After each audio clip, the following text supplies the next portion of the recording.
Pessoal, estamos de volta, segunda parte do vídeo. Então, assim, nós vamos começar com... Fala, pessoal, sejam todos bem-vindos a mais um vídeo aqui do NS Futebol. É o seguinte, vamos começar já direto esse segundo vídeo, tá? Onde paramos, só para dar um link aí, caso você esteja assistindo algum tempo depois. A gente passou por todo o percurso do que é uma realidade objetiva, mais descritiva, do que é uma realidade mais imaginada sobre uma construção social de determinados termos. Toda uma linguagem, toda uma forma de observar o mundo a partir das duas. Ou seja, o fato de eu estar na selva, exemplo do vídeo passado, e ver um rio, faz do rio um rio, olha que maravilha, objetivo, mas pode ser que ele tenha um significado para o meu povo que seja muito maior do que um simples rio. Ou seja, ali é a fonte da vida, ali é a fonte do provento, ali é onde criam-se os deuses. E aí você tem toda uma criação de deuses, mitologia, sociedade, que vai fazer que você crie uma realidade imaginada. A realidade imaginada não é uma mentira, a realidade imaginada é esse construto que você fez que todo mundo está acreditando. Tá? Pelo menos todo mundo da sua comunidade. O que acontece? A análise de jogo está muito mais próxima dessa primeira parte objetiva do que da segunda imaginada. E aí eu retomo o final do vídeo passado, que é o grande desafio é a aproximação da análise de jogo para a realidade imaginada. Tá? Então, não é uma análise de jogo pautada, ela não precisa deixar de ser pautada na descrição, mas esse processo descritivo e esse processo técnico, tecnológico, ou seja, de evolução da técnica, ele não passa pelos analistas de dados no sentido de educador físico, não passa pelo analista de dados no sentido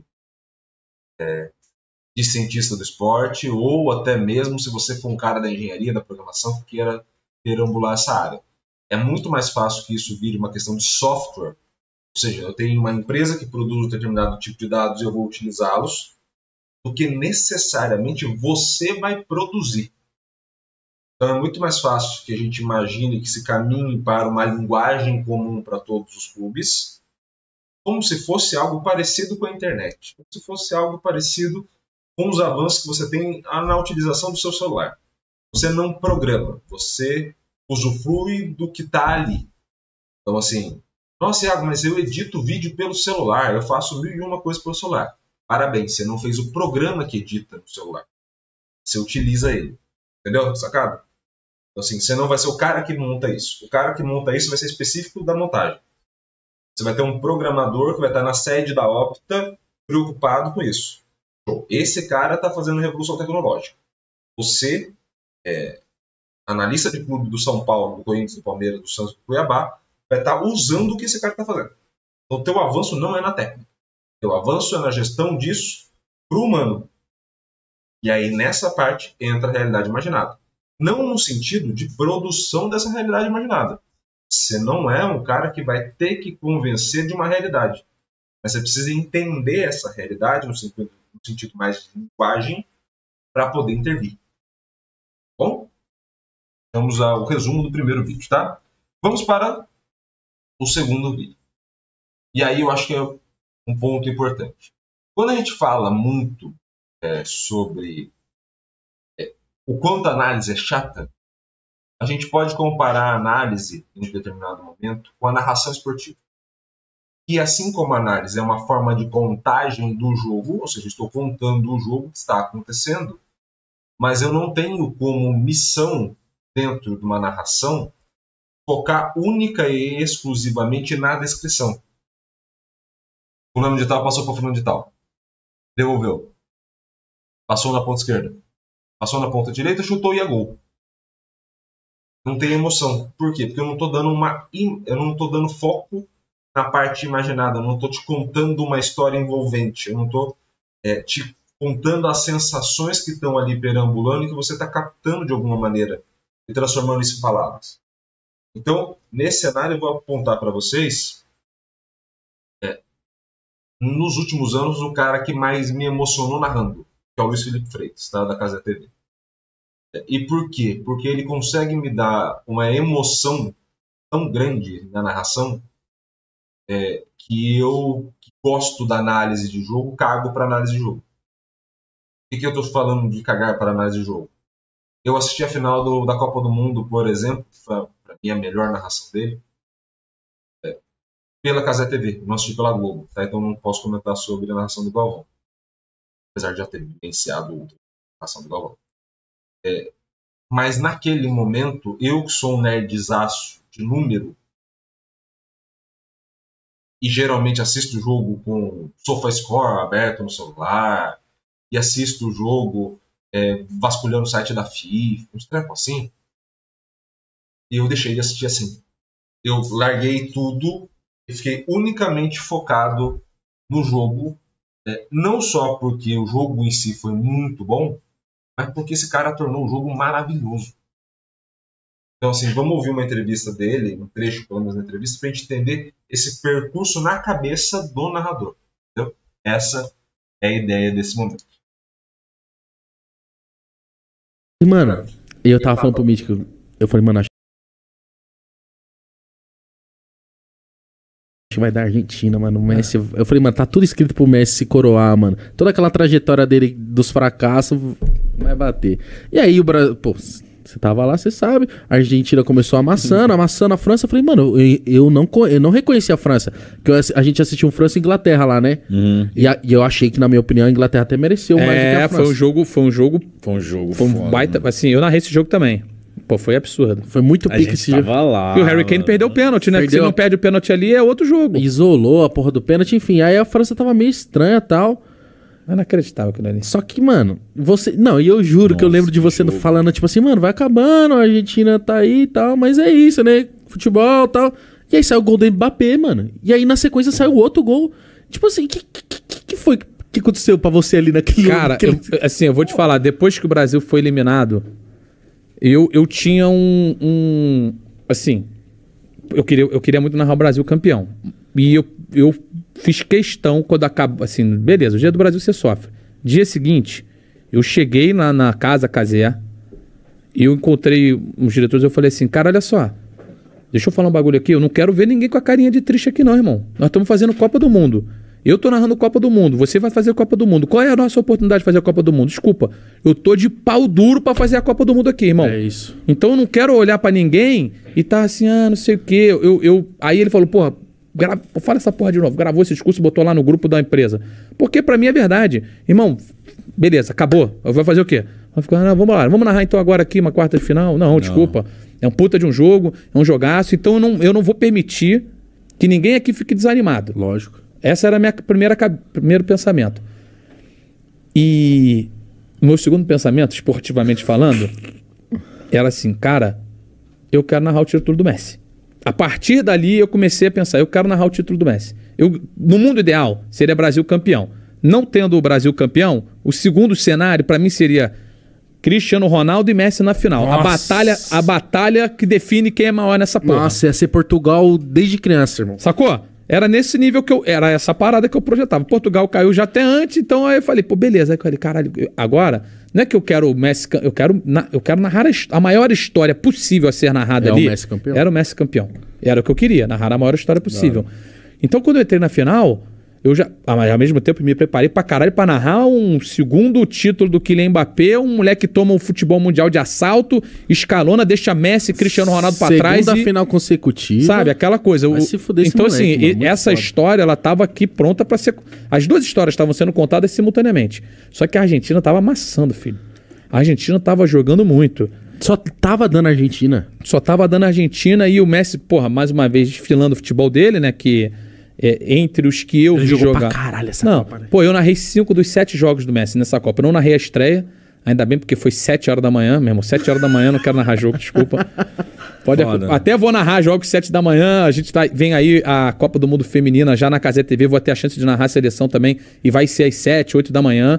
Mas assim, se eu vou narrar um jogo às 7 da manhã, eu tenho que acordar às 3h30. Sabe, 4 horas, pra tomar meu café, preparar minha voz. Não pode acordar, narrar jogo com aquela voz de recém-acordado, de 2 horas de acordado. Então, assim, vai ser um processo também, um preparo. Então, porra, eu não narrei esse e não narrei o jogo, porque a gente tinha um jogo por dia. Não narrei nas quartas de final,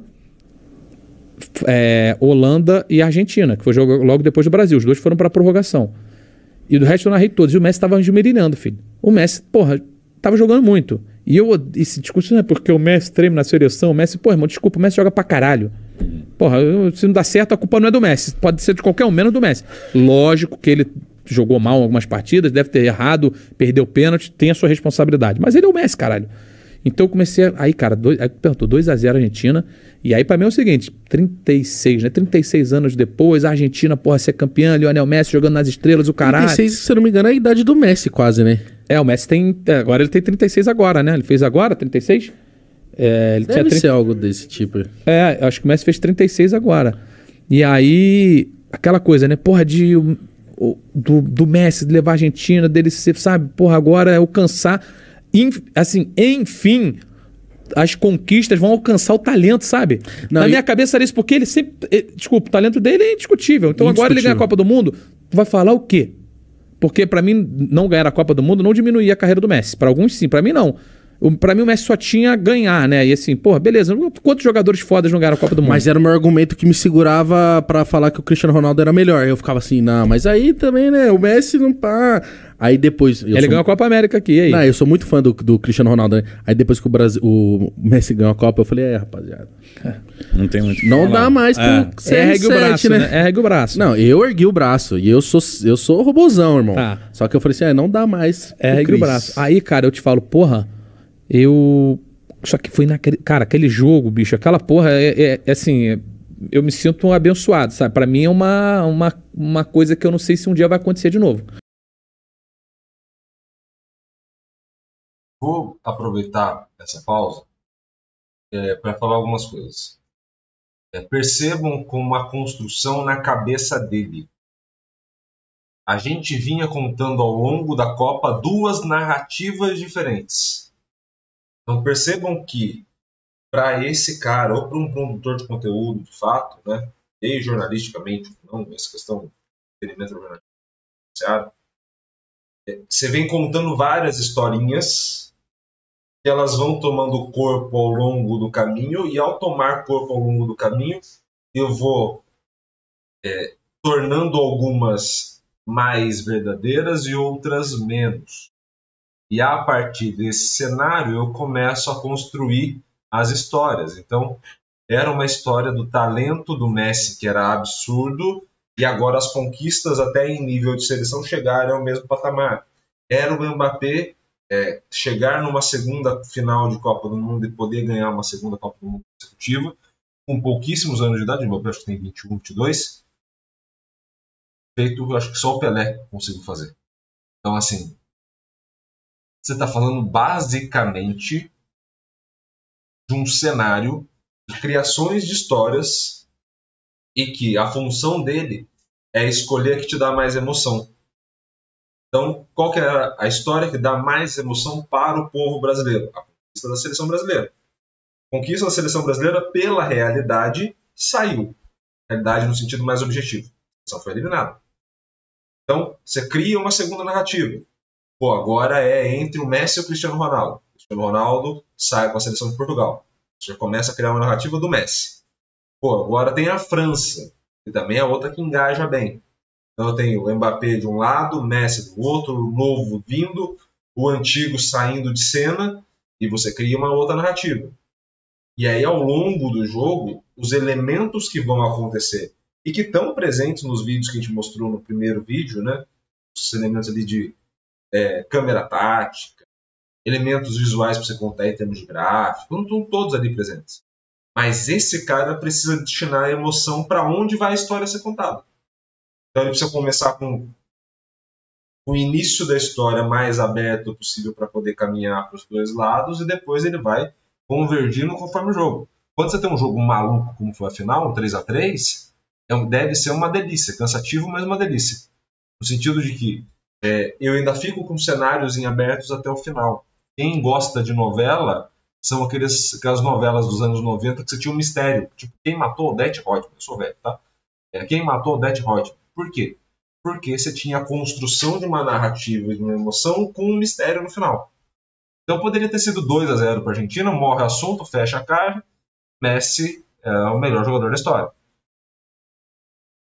O Mbappé vai, empata, a Argentina faz o terceiro com o Messi depois, de novo, outro gol do Mbappé, o cara faz o terceiro numa final de Copa do Mundo. Vai pro pênalti, os dois não erram, e aí as coisas progridem da maneira como progrediram na realidade, que é a Argentina campeã. Mais objetivo. E pra gente não tomar copyright sem mentira alguma, o mítico dele direto, vamos entender isso daqui. Que é, se a gente respondeu no último vídeo por que a narração era chata, porque a análise de jogo era chata, a narração ela é mágica, por quê? Porque ela ela passa por esses elementos mais objetivos, mas ela dá um foco nessa contagem dessa realidade a ser imaginada por todos, dando um foco de luz aonde não se tinha. Então, para quem talvez estivesse no estádio, o show de abertura talvez possa ter sido mais marcante. Iago, puta absurdo, melhor jogo da história da Copa do Mundo e um dos melhores da história do futebol. Não estou discutindo isso.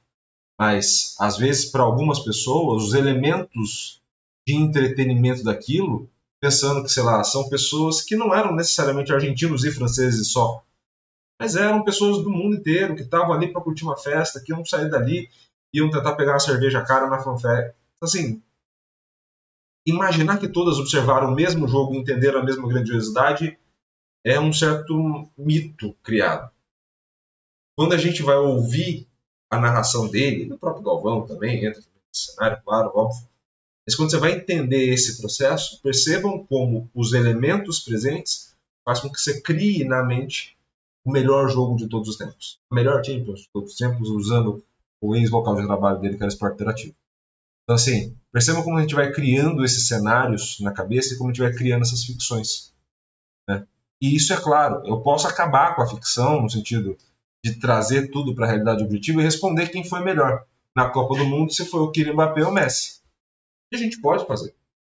A gente tem análise, a gente mostrou para vocês no Shorts e também mostramos nos últimos vídeos na outra semana, que o Messi foi o melhor jogador da Copa.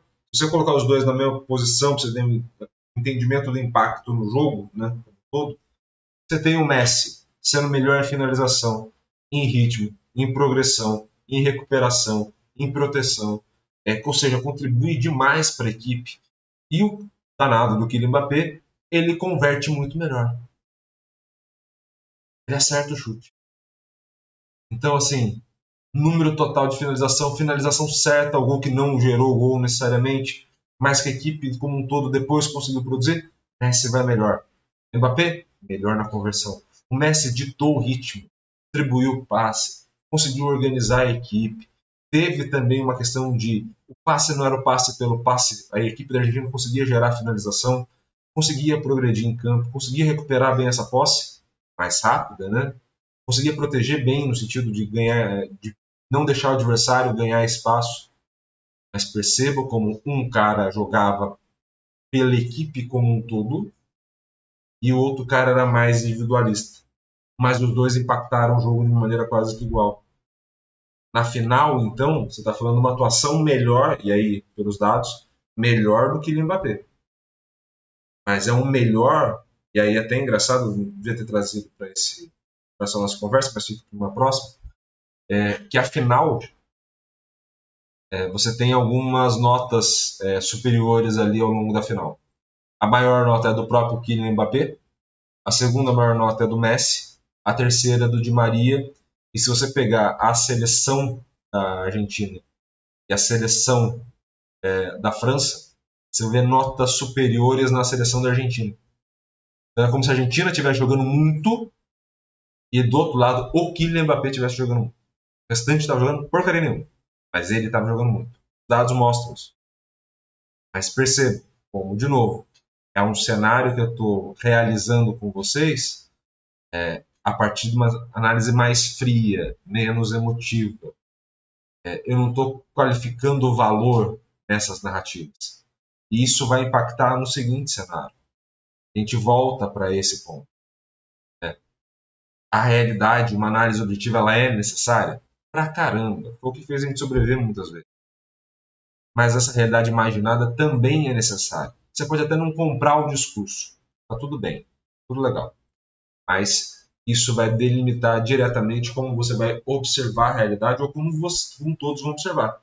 Então, para o último exercício, para a gente fechar tudo isso, Eu falei que ia ficar longo pra cacete o vídeo, mas é válido. O vídeo precisa assistirem mais vezes, né? O vídeo é até denso em termos de conteúdo. Vamos ao seguinte.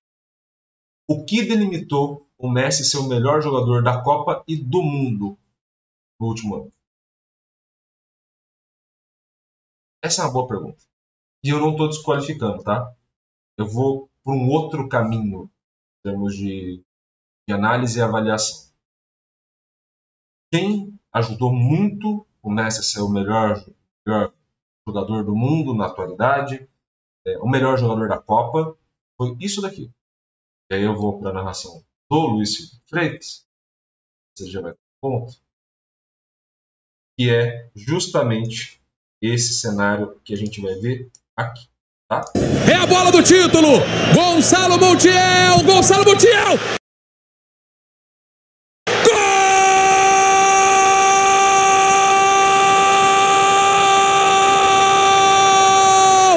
Argentina, campeã do mundo! A Argentina é campeã mundial! A Argentina é tricampeã do mundo! 36 anos depois, a Argentina de Lionel Messi, a Argentina de Maradona, a Argentina é campeã do mundo! Nos pênaltis, no drama, como tinha que ser, com uma geração inteira carregando nas costas uma vida, 36 anos, e a Argentina sai da fila, a Argentina vai pro título, e Lionel Messi, enfim, pode se abraçar a Diego Maradona e ser reconhecido pelo futebol que jogou, pelo gigantesco ser humano e jogador que é.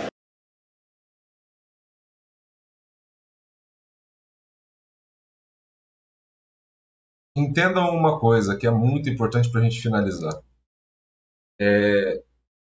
Observem como as coisas, a gente faz uma dicotomia, que separa em dois algumas coisas no meio acadêmico.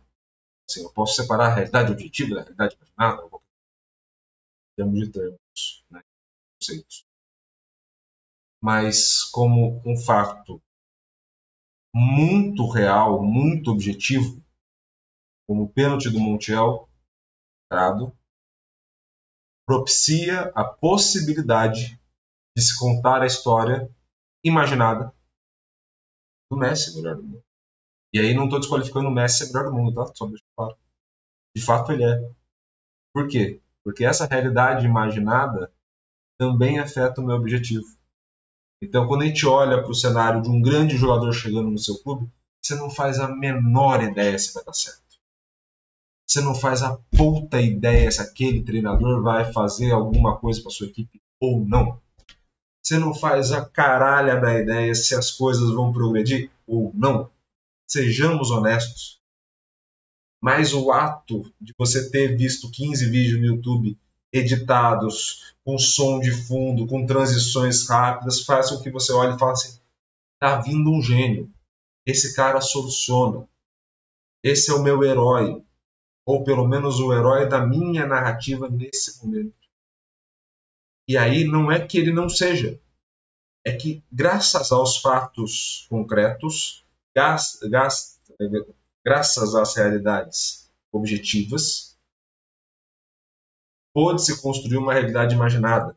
E a partir dessa interação entre as duas, novas realidades objetivas e imaginadas vão surgir, se complementando na história. Qual foi a diferença do Messi ser o melhor do mundo e não o Kylian Mbappé? Pênalti do Montiel. Simples assim. Se o Montiel erra e mais para frente outro argentino erra e o francês acerta, o Mbappé tinha 3 gols marcados no final de Copa do Mundo contra um dos melhores jogadores da história, mas que nunca teve uma Copa do Mundo, então não dá para sentar na mesma mesa que o Pelé, por exemplo, ou com o Maradona. E que ao mesmo tempo tem um moleque de 20 e poucos anos de idade com 2 Copas do Mundo querendo sentar nessa mesa e já podendo falar de igual para igual, por exemplo, com o próprio Maradona. E já pensando na possibilidade, tendo 20 e poucos anos, de ter mais 2 Copas do Mundo e poder superar o Pelé. 4, por exemplo. Então percebam como um fato objetivo de uma dimensão imaginada faz com que a gente crie novas narrativas que vão de fato influenciar todas as ações.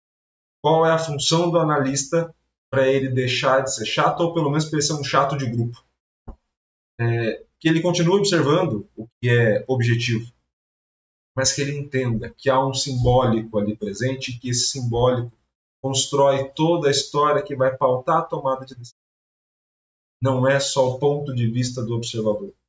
Não é só uma questão de localidade XY do ponto ocular que ele vai estar observando. Não é um treinamento de tomada de decisão no futebol. Não existe. Porque é inédito. É se sentir bem na narrativa, na história, treinamento, preparação. Como que aprende? Sei lá, como é que essa pessoa, essa criança, criou a linguagem de aprendizado dela? Pode ser pelo treino tecnicista, pode ser pelo jogo, pode ser pelas repetições presentes dentro do jogo, tudo bem. Desde que faça sentido na narrativa e faça sentido para todos, né? Que há o que é imaginário, e isso, em conjunto, se torna a realidade. Bom, espero muito que vocês tenham gostado desses 2 vídeos mais longos do canal. Se gostou, curta, comente e compartilhe esse vídeo com o máximo possível de gente. E é claro, se inscreva no canal e ative o sininho para receber todas as notificações. Um grande abraço a todos, obrigado pelo carinho e pela audiência. E valeu. Até a próxima.